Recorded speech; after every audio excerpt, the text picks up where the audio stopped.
And ladies and gentlemen, what's up? Welcome back once again. Your favorite podcast is on the air, and today is a special occasion for Keeping It Rio for multiple reasons. Number one, ladies and gentlemen, this is episode 150.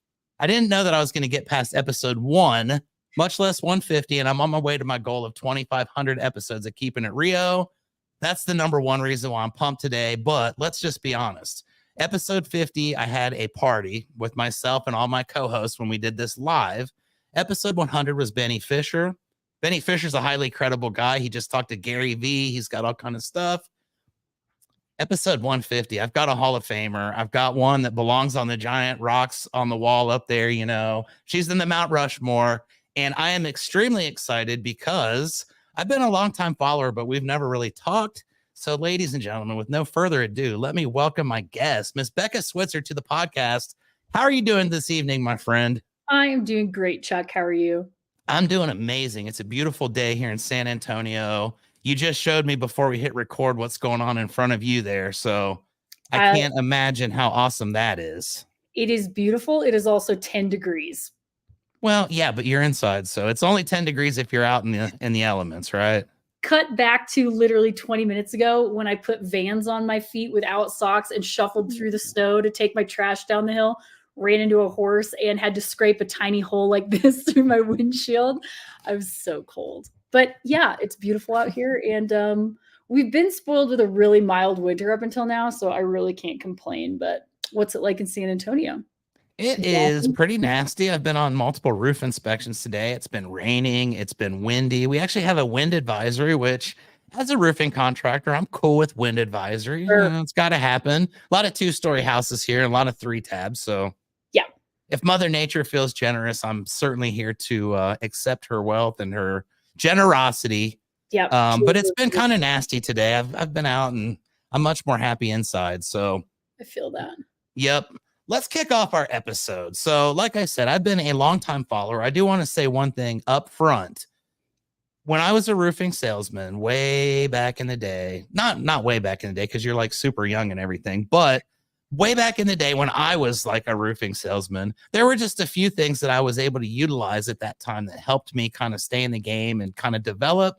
And you were one of the key people that has helped train me throughout the course of my career. So thank you for that. I appreciate it. I've utilized many of the lessons I've learned over the years through your videos, and I sincerely appreciate it because I wouldn't be here without you. So, oh, thank you. Thank you for that.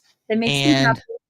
Good. And that's why we're here, right? This is all about being happy. It's episode 150 of Keeping It Rio. Like, if you're not happy now, you're never going to be happy. So, let's talk, Becca. What you've been doing this for a little while now. Like I said, you're probably like in your, I guess, mid-20s now.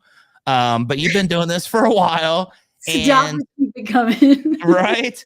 Tell me a little bit about this, okay? You get in and you've become very well known in our industry. You're very well respected. You've got a tremendous reputation. Everybody knows who you are. But it doesn't just happen like that. So take me back to the beginning. Let's go back in the time machine. And how does this all happen? What's your story as far as how you started and how you've journeyed through life and how you've ended up here on Keeping It Rio, episode 150 on January 8th, 2024. So I was born in Newfoundland. How far back do you want to go? I was born in Newfoundland, Canada. There you go. Okay. That's a great starting point. Yeah. I don't know if a lot of people know this. I'm actually Canadian, and I'm not even a citizen of the United States. I'm a Canadian citizen. And I'm from a place that a lot of people don't even know exists. Newfoundland is an island in the very far northeast corner of North America, up like kind of toward Greenland. And it's like a whole different culture over there. But I grew up in the States primarily. My family moved when I was like 5 years old, so I'm super domesticated now. But long story short, I grew up in the Midwest. And, when I was a kid, the things that I was most passionate about were writing, drawing, animals, and entertaining, and selling. Oddly enough, I was like a killer little salesperson for Girl Scout cookies, and I used to make, I remember I made little boats. Actually, I made my brother make the boats, but I sold the boats out of like scrap construction materials, and I sold them as like toys. And I used to catch minnows in this creek back behind our house, and I would like sell them as pets after school and stuff like that. So that's always been this weird like entrepreneurial little gene that I guess that I had. But I remember I went to high school, and then everybody, you just kind of follow the beaten path, right? Like, I guess we go to college now. And I got to college and I'm like, what do I do here? The only thing that I was really passionate about in an academic sense at that time was writing. So I went to study like journalism and mass communications, but while I was in college, I was just like not inspired. Like, this is not really exactly what I want to be doing. Went home for the summer after my sophomore year, and I got a recruiting letter in the mail from Vector Marketing, which is like the company that sells Cutco cutlery.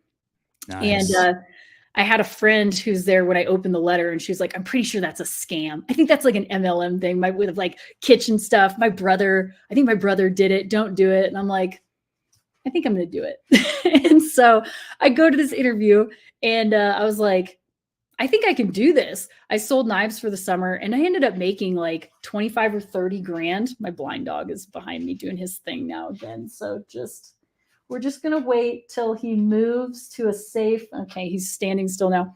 So Yeah, I was like, I made so much money as a 19-year-old kid. I'm not going back to school. I'm good at this. I'm making a ton. Like, where else could I get this opportunity? So I ended up dropping out of college, and I did Cutco sales for like 2 years, did really, really well. Like, I think I sold $100,000 2 years in a row. And after that, my former husband called me one day, and he goes, do you think you could sell roofs? And I'm like on a house, like roofs? He's like, yeah. And I'm like, probably. Somebody tells me what to say, like, yeah, I could probably do that. And he's like, well, I've been talking to this guy who's got this opportunity in the storm restoration industry, blah, blah. So long story made extremely short, we get recruited by this guy who at the time was the vice president of the second largest storm restoration roofing company in the country. And he, unbeknownst to us, he was breaking off to like start his own thing. Well, he was poaching Cutco people, like Cutco sales reps, because Cutco has this incredible sales training, and they develop, powerhouse producers out of that company. So he was being really smart and like headhunting those folks, and we were some of those. So I moved halfway across the country, showed up. The guy's like, cool, you're here. Ride around with Chris for a couple days, listen to him knock doors, and then here's a stack of contracts. Like, just knock 100 doors a day. It's a numbers game. You'll catch on. And I'm like, what? What? Like, you're not going to like tell me, like, what do I do? I don't know anything. I was 21 years old at the time. I didn't know anything about roofing. I didn't know anything about insurance. I knew nothing about this. And I had already sold all my stuff, moved across the country on a whim, and had to figure that stuff out. But long story short, sorry, I keep looking over my shoulder, but again, it's all good. It's just going to keep happening. And he's exiting. He's safe. He's like the Titanic, and Lucy is like an iceberg. So you have to just keep the Titanic from crashing into the iceberg. I definitely love that. That's awesome. And I love where you're going with your story. So I have a very similar story. I love this because we've already got like a huge common bond here. I did the same thing. Like, I just kind of one day walked into my office. I was working as a driver. I was roof loading houses off a conveyor truck. And I did that for 12 years. And I walked into my office one day, and they're like, hey, Chuck, we're going to open an office in Charlotte. We want you to go down there if you're interested. And we don't want you to be a driver anymore. We want you to move into the office and kind of be like the manager of this whole deal. And I'm like, yeah, Charlotte, cool, let's go. Didn't even think about it. Moved to Charlotte. I end up there. We do this for a few years. I didn't like that. I come to Texas. I randomly meet some guy that owns a roofing company, and I end up moving halfway across the country. And I even told the guy, like, if you don't like me, you can fire me hour one, bro. But I believe in myself, and I love that. And I see that you've got the same spirit. So continue on with your journey here. Yeah, absolutely. It was just like, I know that like sales is sales at the end of the day. If you can sell one thing, you can sell another, but it's the education, like some of the technical knowledge that I didn't really have in the process of the insurance stuff. So long story made short, I mean, I was thrown to the wolves. I had to figure it out. So I did. And throughout that process, it was like, okay, you can make bonkers money in this business, but nobody's telling anybody how to do it. Like, if I wanted to go and sell houses, for example, right? Like, if I decided to be a real estate agent, I could go and get a coach. I could get books. I could go to seminars. I can watch videos. There's like an endless amount of money or opportunities and options for you to learn how to do that. If you want to go and make $250,000 selling roofs in 9 months, which is extremely possible. In fact, I did it in 8 back when I was 22. There's nothing. It was like, if you Googled roof sales training, it was like, did you mean roofing company near me? Like there weren't any options. And so again, I'm kind of condensing this down just for the sake of time, but my ex-husband, he was like, you did really well in your first year without having any training. Like, what would it look like if you actually had some formal sales training? If we find some, would you be down? And I said, yeah, sure. Couldn't really find anything. We finally found one seminar. I'm using air quotes for a reason. It was like one tiny hotel banquet room that had 20 people in it maybe. And it was like, I mean, the material, God bless the guy, but it was like the ABCs, 1, 2, 3s, a kindergartner could have put together the material. And at the end of it, my ex-husband was like, dude, 50 times more information than that guy knows. Like, you should do this. You should teach people how to do this. And I was like, okay. So I went home, I sat down at my computer and I wrote my book. So I wrote Diamonds in the Sky. I basically just started word vomiting things that I knew. I was like, door pitches, these ones. And then like, how do I handle objections? What is my sales pitch? Like, what do I say? And I put all that stuff down.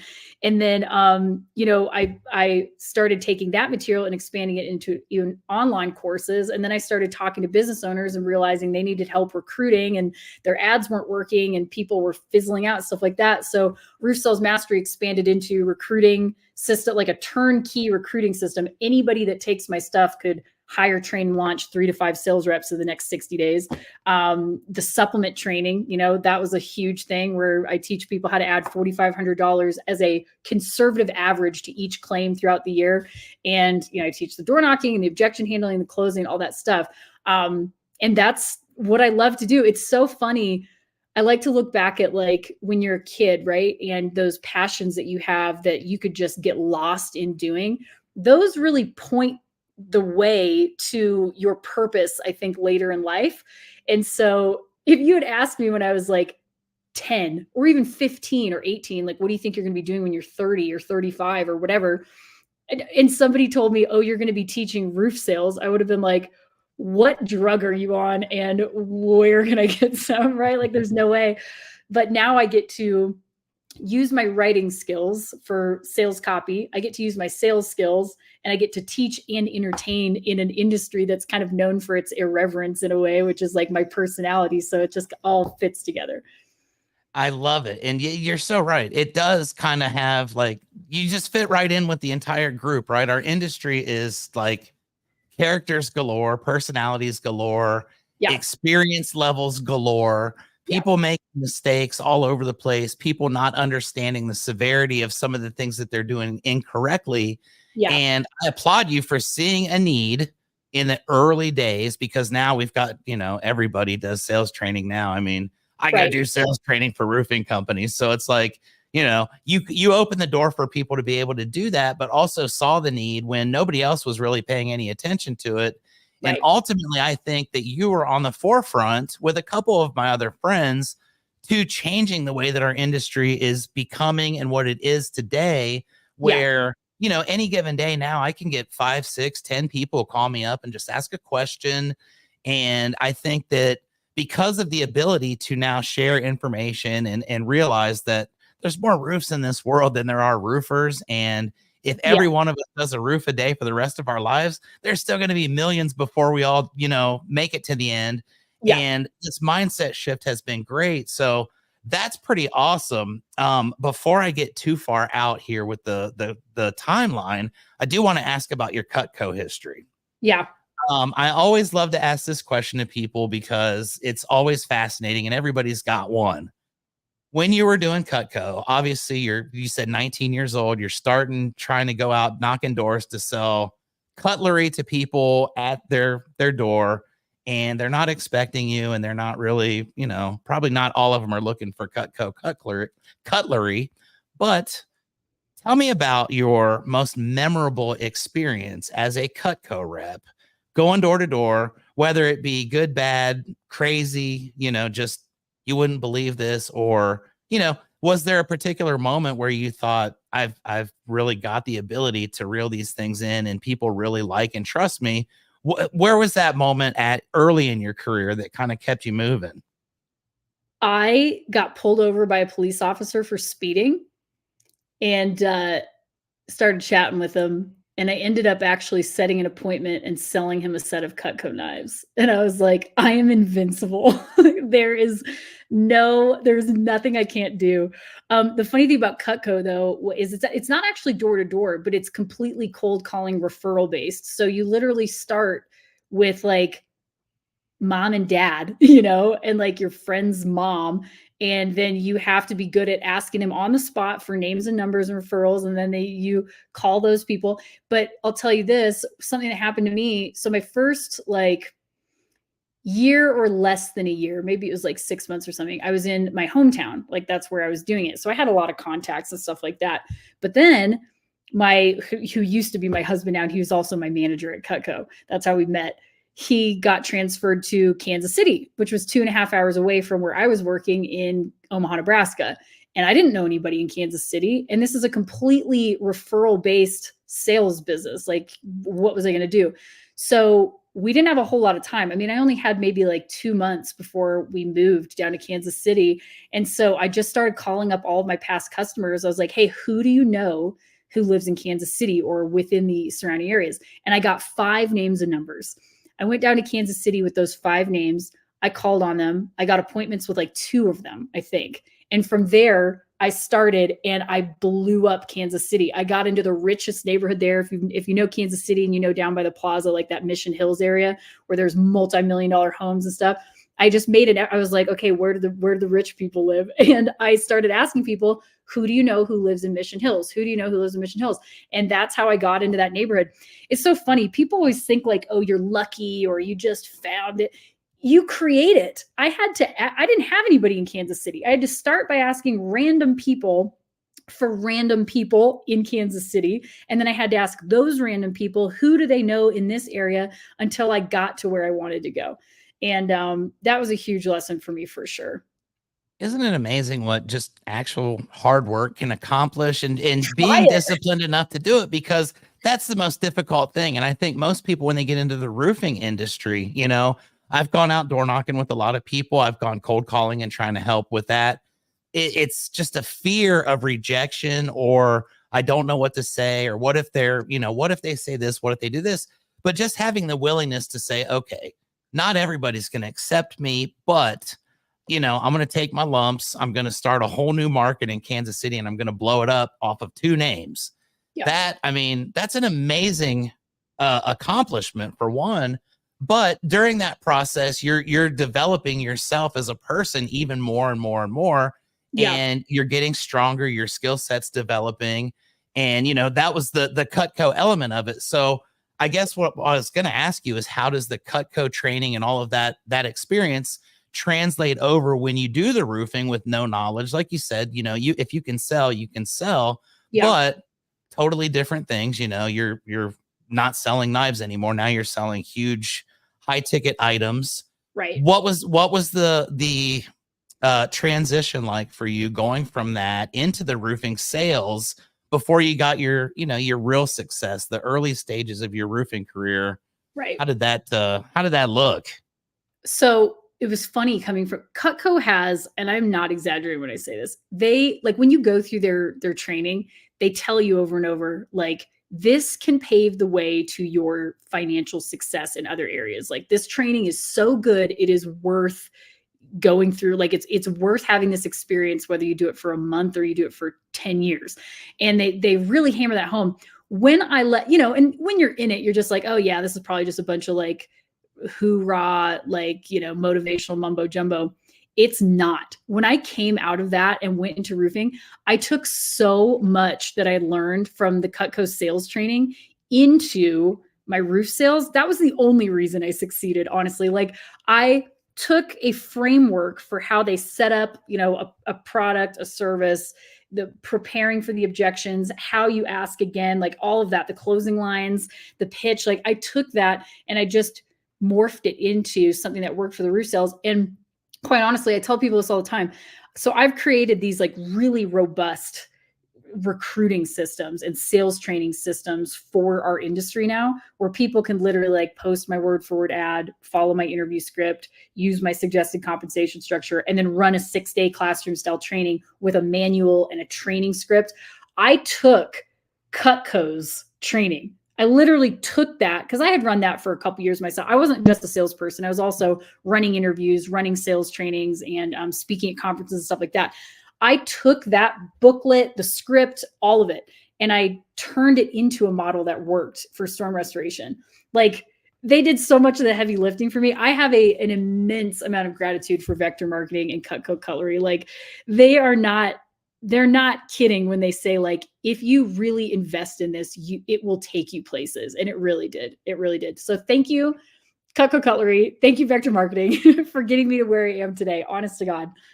That is so badass. And you know what? When I was a teenager, I worked at this restaurant called White Castle. And I don't know if you're familiar with White Castle, but there's a whole movie about it, Chuck. Yeah, there's like 2 or 3 of them now. But I worked there as a teenager and I was like 16 and I got promoted to a manager position, right? And most people would laugh at that and say, oh, yeah, whatever. You're a manager of the fast food place. You're a teenager. But they invested a ton of energy and time into training. And I was just talking about this the other day. It was like, some of the things that helped me in my roofing career, specifically for me, it was, and this is kind of ironic for White Castle, I am very good at diffusing situations. People were coming into White Castle pissed off all the time, wanting to throw stuff, wanting to fight, wanting to be all this. And I'm a 16-year-old and I had to learn how to like threaten to throw fryer grease in the face of bikers if they jumped over the counter at 3 a.m. And I had a lady that went into labor one time on the floor during lunch. And it was like, those jobs really, they prepare you more than they get credit for. So shout out for that, That is bonkers. There should be a whole TV series about maddening events at White Castle. You should call it Fright Castle. I could write a book. I could do podcast episodes for days on the stories of my times at White Castle. And I'm still friends with some of the people from there. It was the most amazing experience. And it also sucked at the same time, but it made me who I am. Because unfortunately, I didn't have time to go to college because I was working at White Castle. Dude, let me ask you a question. Do you think that the amount of like debauchery that took place at White Castle was the result of the fact that it's a fast food restaurant that a lot of drunk people go to late at night? Like Indeed. Yeah. And they were open 24 hours. They would not allow us to shut the dining room down. Waffle House. Yeah. It's Waffle House. And it's like not as good of food as Waffle House. So you have to contend with that as well. And they would put 16-year-olds, and I got to be politically correct with this, but there was one night where I was in charge and there were 2 other gentlemen there, and 2 gentlemen, and they were completely opposites of each other. One of them was like 7 feet tall. The other one was probably not quite 4 feet tall. And these bikers come in, right? And they are just drunk and they're doing their thing. And it's probably 3 a.m. and they're wanting to fight and act all goofy. And they ended up having a food fight, which I had to clean up later. But my 16-year-old self wasn't trying to break it up physically. But my little buddies over here, one of them was talking trash to him, and the guy's going to jump over. And that's where I learned the scoop and toss with the French fry grease. And, thank you, White Castle, for putting a 16-year-old in a position to be able to learn things like that. It's a different time now because I think that would probably be frowned upon in modern society. Yeah. Can you get in would you be in any legal trouble if somebody comes into your establishment, starts a fight, and you fling hot grease at them? That seems like you'd end up in jail. Well, I was 16, 17, so I'm not going to jail, right? Yeah, I ain't going to jail. Maybe my buddies are going, but I was the one that had the balls when it came to throwing that, And in hindsight, probably not the best move. They installed cameras shortly thereafter, but there is a caveat to that. He was going to jump over the counter and he was going to be in our area. So it's like, you got to defend your turf, right? And as a 16-year-old boy, I probably would have caught a beat down if it weren't for the fryer grease. So and you're looking for your hero moment. You're like, I'm going to be a hero. Oh yeah. Well, my hero moment at White Castle came later when someone accidentally poured a whole bunch of water into the deep fryer and caused a massive explosion.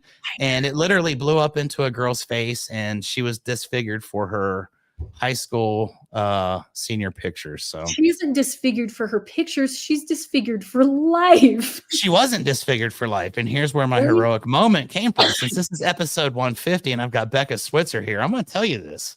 This girl, she got the grease, and it caught me on the arm. And I'm not super dramatic, but I'm not going to lie, it didn't feel great.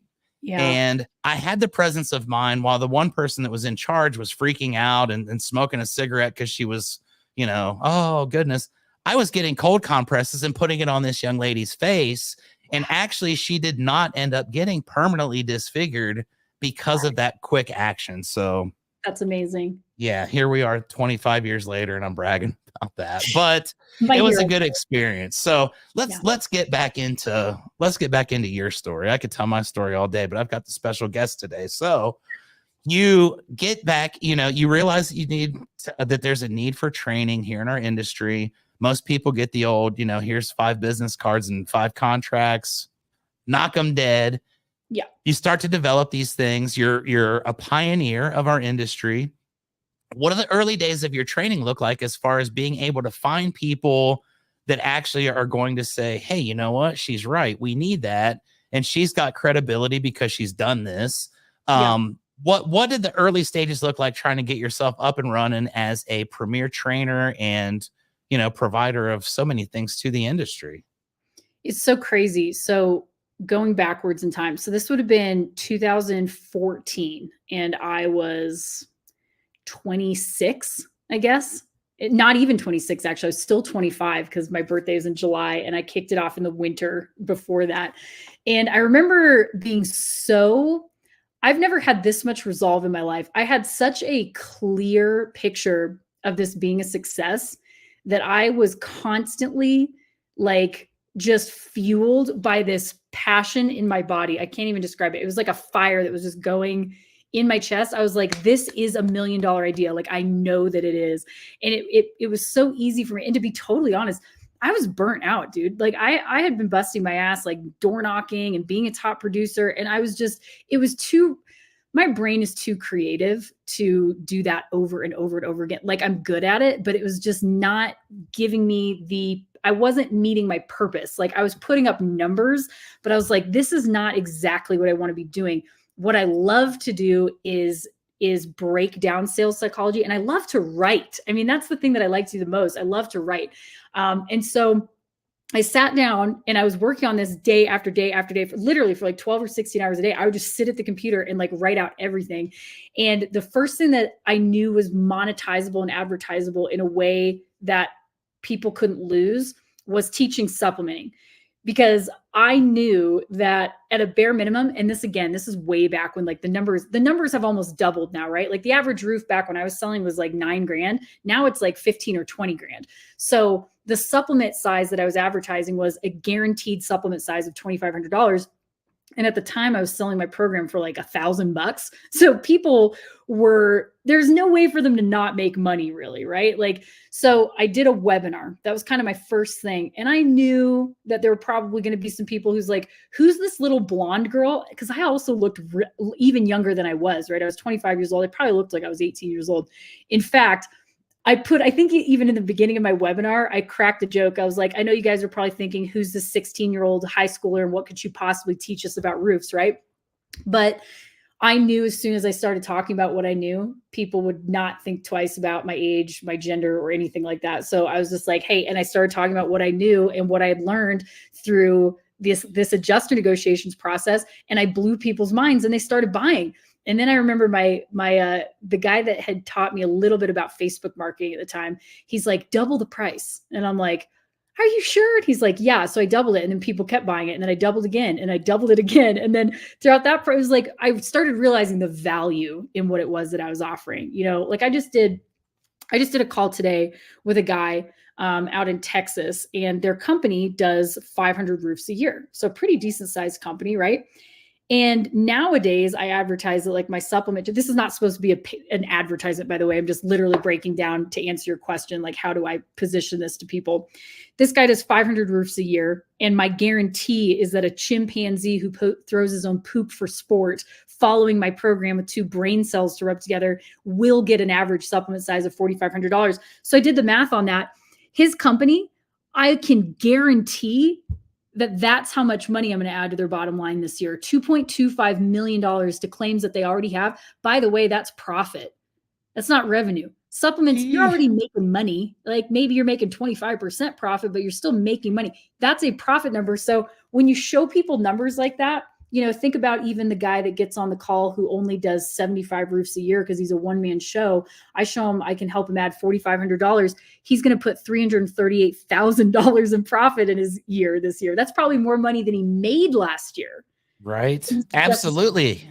Right. So anyways, all of that to say, that's how I started. Like I knew that my offer was such a no-brainer, and to make it quantifiable, that's the thing. Like it's hard if you're at a business and you're trying to advertise a non-quantifiable improvement, like be a faster reader, you know, or like become more compassionate. Those things are not marketable. But when you say, I can help you add $4,500 to every insurance claim that you do this year, guaranteed, or you don't pay, people pull the trigger on it, you know? So I'm really lucky in a sense to be, I mean, it was just completely random that I ended up even introduced to this industry in the first place, that I happen to have that skill set, and that it's a business where you can make quantifiable guarantees. So you put all that together and it's like, is this real life? Like, is this really happening?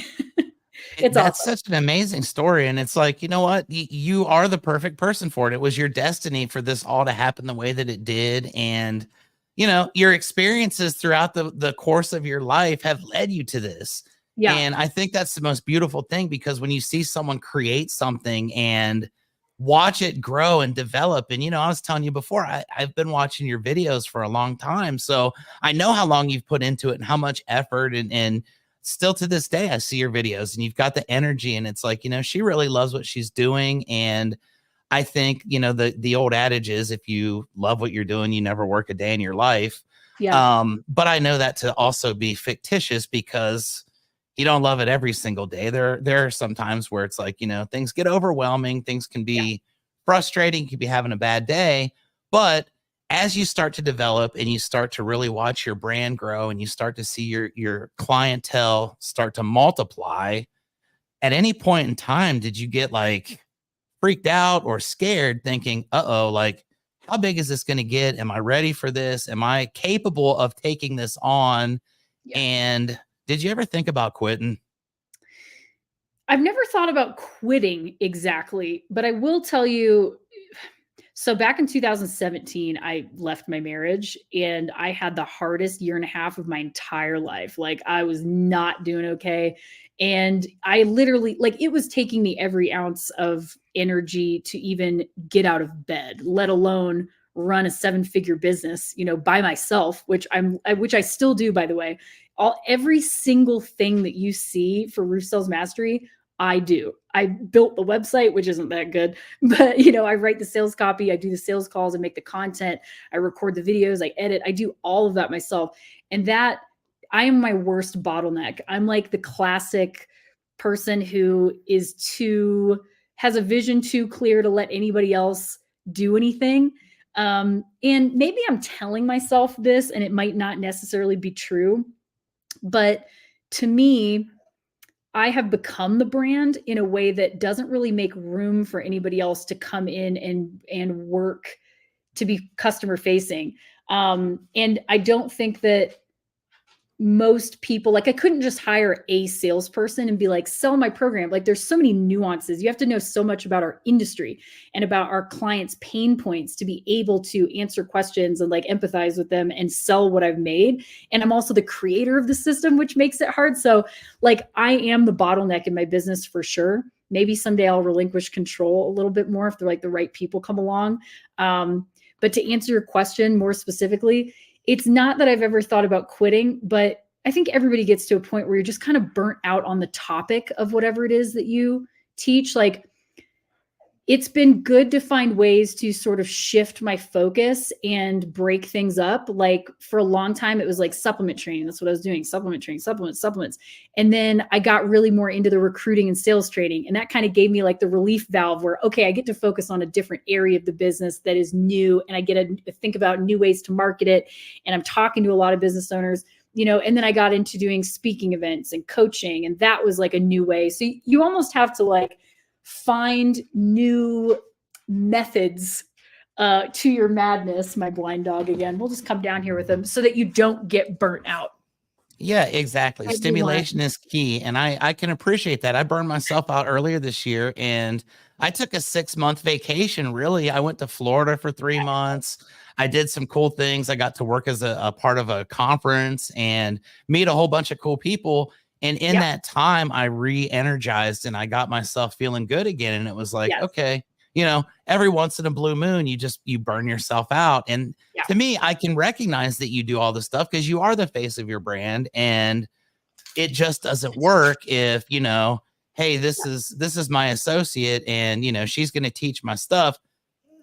You've developed it to the point where, you're going to be the one that people want to talk to. And I think that's really amazing. With that being said, so this is kind of I don't know how to ask the question without it sounding weird or like invasive, but hit me with it. How many clients do you have right now that you're working with on any given day? Well, that's hard for me to answer. I know that the last time I checked a year ago, I had 3,500 paying customers. It's probably more like closer to 4,000 now.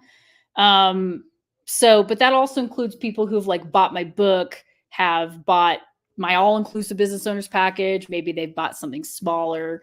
But it's probably around 4,000 like paying clients that I have, which is crazy to think about because that still is not even half of the contractors just in Dallas, Fort Worth. Right. Isn't that amazing when you really put that in perspective? It's like, oh my gosh, I've taken on the world and I'm world renowned and everybody knows me, but I'm still like not even out of Dallas. There's still so much uncharted territory. Right. And I'm going to ask you about that later on because I always like to ask, what your future looks like. But you get into this and you're completely, blown up. You're involved in your business 100%. You mentioned, getting into speaking gigs, getting into going to industry events, being a face in the public for your brand so people know who you are and what you're doing. Yeah. How big of a change in your lifestyle and in your life in general has that kind of made? Do you travel the majority of the time? Do you specifically handpick events that you like to go to? Or what does your travel / convention / speaking side of life look like? So when I got into this business, like when I got into information marketing, which is really what I do now, right? Like people can call it coaching, but it's really information marketing. I do coaching with that. But when I got into it, the whole allure to me was I was going to be able to make $1 million a year from my sweatpants at my house and not have to really bust my ass that much to do it. And so it's funny. I actually haven't read the book. I just know the concept of it, but Timothy Ferriss, The 4-Hour Work Week. Mm-hmm. So that was my goal. I was like, okay, well, I sell my average program is anywhere between $2,500 and $16,000. Like that's what I sell. So if I sell one of those a day, 4 days a week, I'm doing pretty good. So like, I don't have to, now it took a lot of work to get there, but that's what I do. So when people started to invite me to go do like, speaking events or speak at conference or trainings, I really had to take into consideration for myself a balance between what is the cost benefit. Because right now, and I'm not saying this with any arrogance at all, by the way, this is literally like a numbers thing. No, you should be very proud of yourself. You've accomplished a shit ton of stuff. So, say it with pride, my friend. Well, I'm saying it just from like a logical perspective for me. For me to sit on a Tuesday from noon to 1 o'clock and do one sales call and sell a $16,000 program and then go about my day and not have to do anything else, it makes it really hard for me to go do a training in Atlanta, Georgia, that I have to get a dog sitter for my 3 dogs. I got to drive 90 minutes to the airport. I got to go through security. I got to fly there. And then I have to do a training that day, stay in a hotel, and then fly back and then drive back home. The amount that I have to charge to make it worth my time is now really, really high, just because of the nature of the systems that I sell. So when it comes to doing like live events like that, I have to weigh, do I like the event? Like, for example, I'll always do like Dmitry Lipinski's roofing process conference, even though I wasn't there this year. That was my bad. But like, that's a conference that I like to do where there's good content, good speakers, good crowd. If I get invited to speak, I'll do that. The exposure is good, obviously, to like to be able to do. But paid gigs, it's like people have to be really serious about having me there, because the amount that I have to charge is just so much higher now with the way that the program is. So, but I like doing it. It's funny. I almost get like, I forget, but when I go and I do a speaking event, I actually train people. I actually really love doing it. So I should probably be doing it more, but I do a handful every year. You know, I'll speak in Vegas or Orlando or Houston or whatever. Nice. Enough to keep yourself, occupied and having fun with it and out with the industry, because I totally respect what you just said. I mean, if I could make it happen from my house with my sweatpants on, looking out that view that you've got going right there, I mean, that would be my choice as well. I would say no to pretty much everything, Yeah. and you've definitely earned it. So this is really, really cool. And I love your story, because much like everybody, it all just kind of happened, and it was never by design. And Right. it's really just a huge testament to your work ethic, your willingness to step out there and put yourself out, and just be willing to take defeat if it comes your way, but know that it's not going to. And what an infectious attitude, when people meet folks like you and they say, man, she really does believe in what she's doing, and it's very obvious. And the success rate can't be denied. You've helped thousands of people, literally. Have you gotten, I'm sure this happens all the time. I had Adam Bensman on here a few weeks ago, and he had just written his book. And I was asking him, throughout the course of your journey, you meet these people along the way. Like, someone just randomly will reach out to you on Facebook, or if you're at an event, they're like, hey, Becca, let me talk to you for a second. I was getting ready to leave this industry. I was having no success. I was working with some bums, and I started watching your stuff. And all of a sudden, I started understanding it. You completely changed my life. Do Yeah. you get those kind of people frequently? And when you do, how does that make you feel? I do. And it honestly, it's always a moment of great humility and almost surprise. It's funny because when you do something like sales training, right? Like, you just kind of get so used to the daily grind of it that you forget the impact that it might be having on somebody. Like, I've actually got a couple of that I can think of. One guy emailed me one time, and this was an interesting like battle that I actually had with like morality, because he emailed me and he said, I am literally homeless. I'm like living in my truck right now, but I've been watching your videos and I want to try this roof sales thing. And I am taking out a credit card to buy your program because I really believe that, like, what you're saying. And part of me was like, should I just give this dude the training, But then at the same time, I was like, I don't think that's actually the right thing to do. I think, first of all, I have to believe in the value of my stuff so much that I know that that's the best money that this guy will ever spend, which I do believe that. And second, I have to believe that he believes in himself enough to invest in something that's going to change his life. He emailed me back like several months later, and he had done like $1 million in sales. He's like, I can't believe it. I'm going to be starting my own company next year. Like, that's my goal. And so and I've actually had 2 people that had been living in their car that reached out and bought my program. So that one sticks out for sure. Another one that comes to mind that just recently happened, I was in Vegas with Contractor Supplement Solutions. I don't know if you know, like, Mike Weckerly and Jordan Edwards. They're awesome. With J.A. Edwards of America, but they're like they do outsourcing for supplements. So I send like clients who don't want to learn how to do it themselves to CSS. They're awesome dudes. I really have fun with them. And I went to Western Roofing Conference with them. And this guy came up like with tears in his eyes. And he's like, I have to meet you. Like, you literally changed my life. I think he said he had like $1,000 or $1,500 left in the bank at the time. He was like, I had 1 month of living expenses left, and he bought my training and started selling roofs. And now he has like a $5 million roofing company that he's like, you literally changed my life. Like, I read your book. He's like, everything you say, like I consume every single video that you put out there. And it's really cool. It's amazing to be able to take something from your head and just share it and take somebody out of homelessness or help somebody like retire at 45 if they want to. It's really cool, and I feel very blessed to be in the position that I am.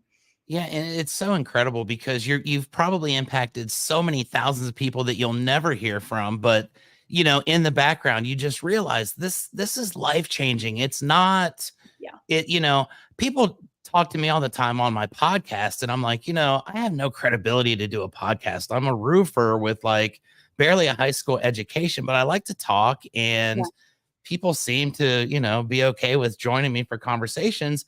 But I've had people reach out just from this and say, like, I saw one of your episodes that featured, whoever, XYZ, and they told their story and it impacted me so much. I know my friend Larry Andrews, who's in Oklahoma City, has a roofing company, and his life story is like, whoa, if you met the guy, you wouldn't really believe it because he's not that way now. But, at one point, this guy's facing like 100 years in prison. He gets out now. He's like a leader in the community. And somebody was watching this and reached out to me and said, because of that, I reached out to him. He sent me an autographed copy of his book, and we've been communicating back and forth for over a year.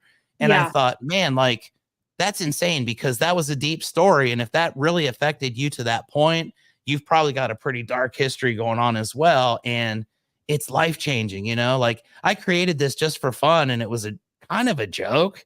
But as it's continued to evolve, it's been something that really has helped me to understand people much better, understand that some of the stuff that I have bottled up inside, because we all go through things in life. And I'm a roller coaster of emotion, but I meet these people and it's like, we all have these things going on, and such a therapeutic thing. But there's nothing better than someone reaching out and saying, man, you've done something to change the course of my life. And I hope that you're proud of that every single minute of every day, because you are a game changer.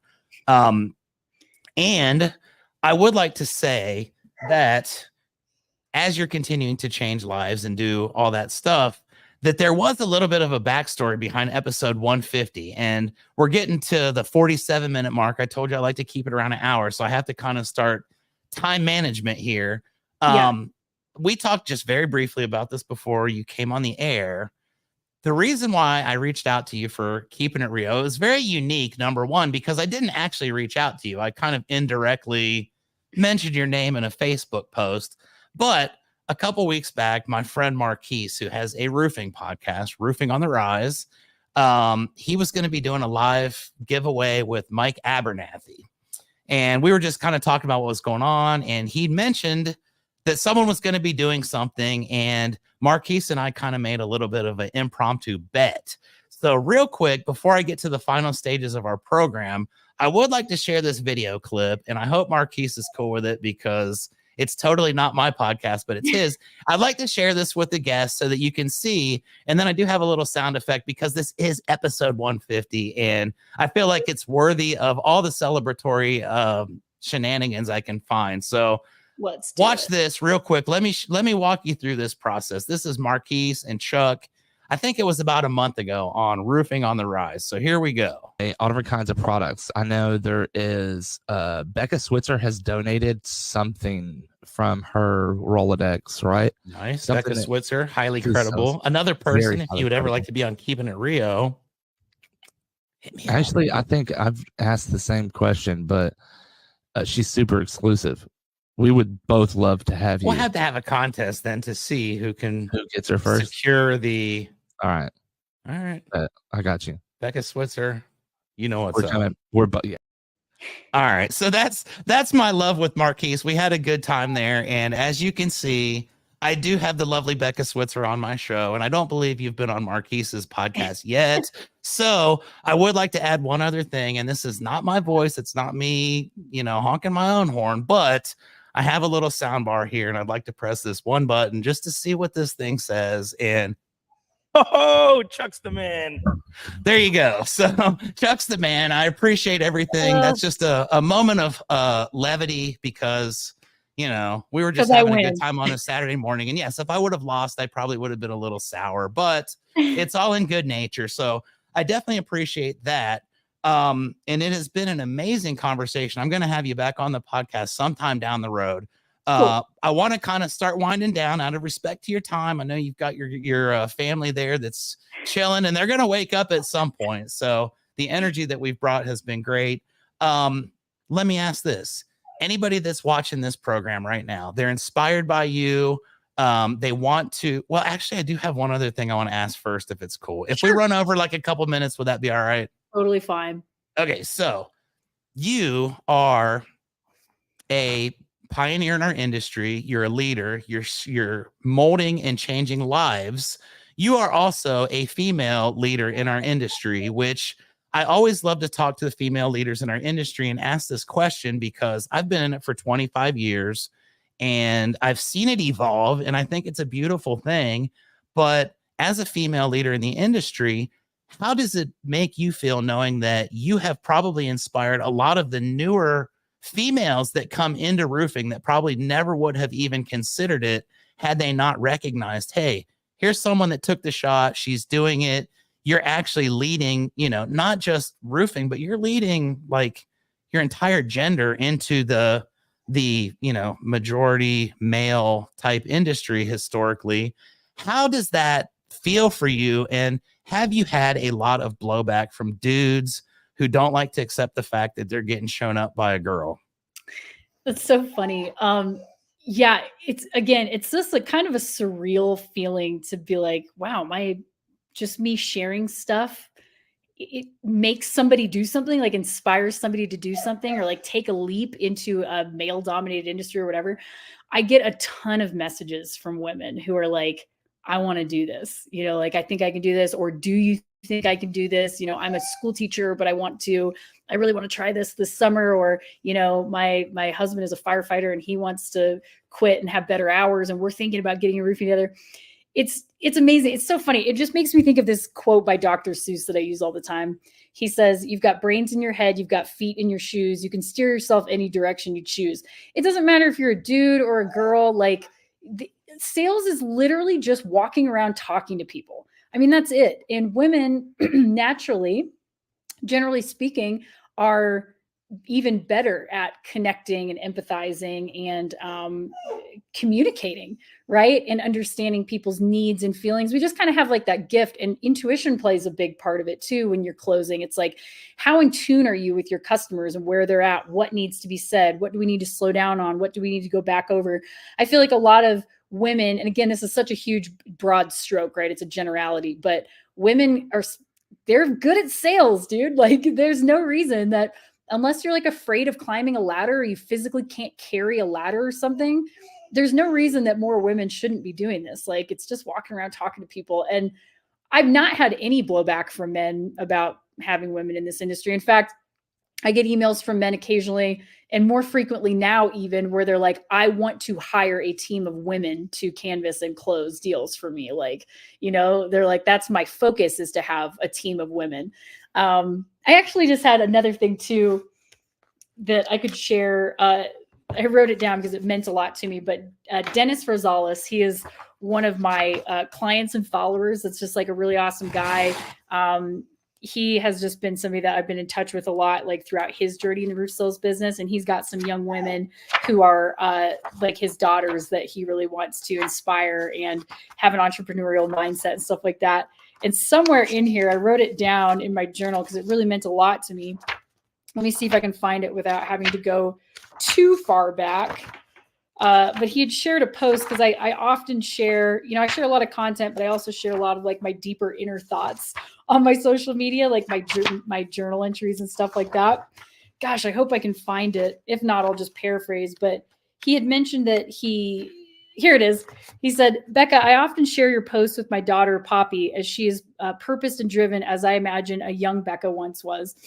You share so openly and honestly. It's really refreshing. 2, opening up takes courage and it makes one vulnerable. And you do so with things you've overcome and things you battle. And it shows such an organic human element. 3, being a woman, and that does matter, shows your intuitive and sensitive side coupled with strength. And as previously stated, courage. I don't know if I'll stay in the roofing industry this year for a myriad of reasons, Becca, but regardless, I'll follow you because you're an inspiration in life. You're an inspiration to women, and you're a great example of honesty and continual change.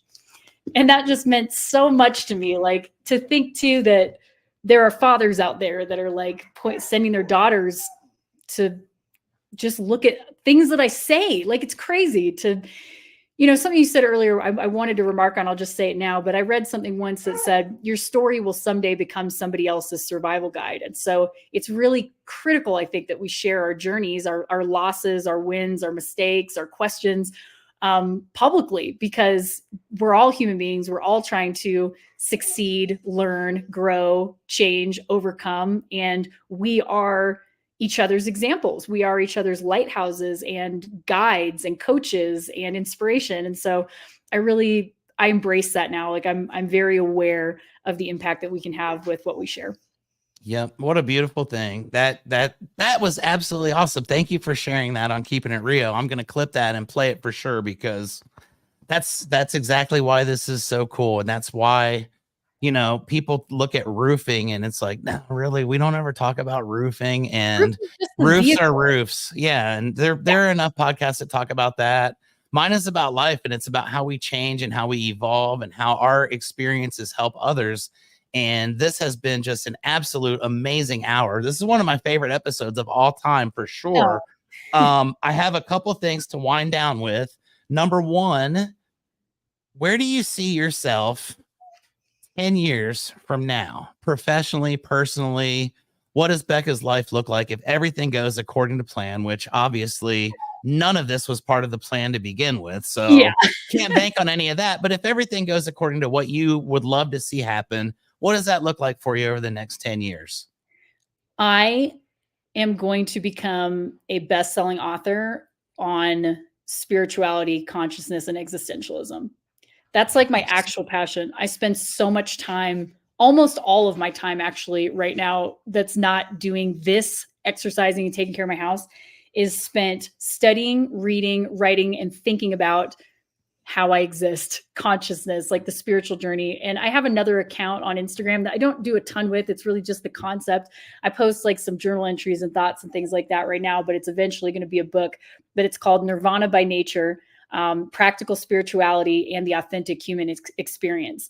And it's really just focused on pondering human existence and all of the human experiences that we have, the ups and downs and the purpose of it all, and consciousness and the universe and God and all those things. And that's really what I'm deeply exploring now. And I think that's going to be what the future of my content will be. That is awesome. And I've had 13 best-selling authors on already in my 150 episodes. I'm going to go ahead and chalk you up. I've had 14 now, because there's no doubt in my mind that yours is going to happen, because I can just see that you're not going to allow it not to happen. So amazing. And I can't wait to see that as you continue to evolve and just, put yourself out there for the people to get to know you. And that leads to my final question of the 150th episode of Keeping It Real. Becca Switzer, first off, thank you for being here. I have completely loved every minute of our time that we spent together for the last hour. I definitely hope that we can do this again sometime. If anybody watches this episode, and I always joke, although I'm not really joking, and I say millions of people are going to watch this. Yeah. And it may take 175 years, and both of us may long be gone before it hits that. But somebody's going to watch this episode and they're going to say, wow, her story is very uplifting. It's something that's inspiring to me. I would like to either, number one, follow her more and follow along with the journey, or I think she could help me with this new career. She could help my roofing company. How do people follow you, and how are they able to do business with you if they so desire? Yeah. So a couple ways. You can add me on Facebook, Becca Switzer. I'm also Becca_Switzer on Instagram, but that's not my business Instagram. That's my personal one. So I shouldn't have said that. I mean, you still can follow me, but it's Roof Sales Mastery. So if you look up Roof Sales Mastery on Instagram, I'm there. Roof Sales Mastery on YouTube, I'm there. It's also on Facebook. You can also email me, Becca, BECCA at roofsalesmastery.com. And usually, like if it's a business owner or somebody looking to talk about my program enrollment, I'll send them a link to my calendar and we'll get on a Zoom and do a consult and then go from there. Awesome. Well, there you have it, ladies and gentlemen. This has been absolute fire. Episode 150 is one for the ages. And I thank everybody who watches. I do have to mention my sponsor, as contractually obligated, as well as it being my pleasure. I'd like to thank everybody at Roofer for all that they do for me. Roofer.com, taking care of the roofing industry all the way through from initial contact to final payment. Can't thank them enough for their support of Keepin' It Rio. This is their second year as the title sponsor. And I don't know if I would still be doing this if I didn't have a title sponsor. So thank you guys at Roofer. Thank you, Becca. Thank you, everybody who's watched this episode. I appreciate it. If you watch it and it has affected you in any way, please feel free to share. We want to impact as many lives as humanly possible. And I always end with the most corny tagline in all of the world, which is keep on keeping it Rio. Booyah. Until next time.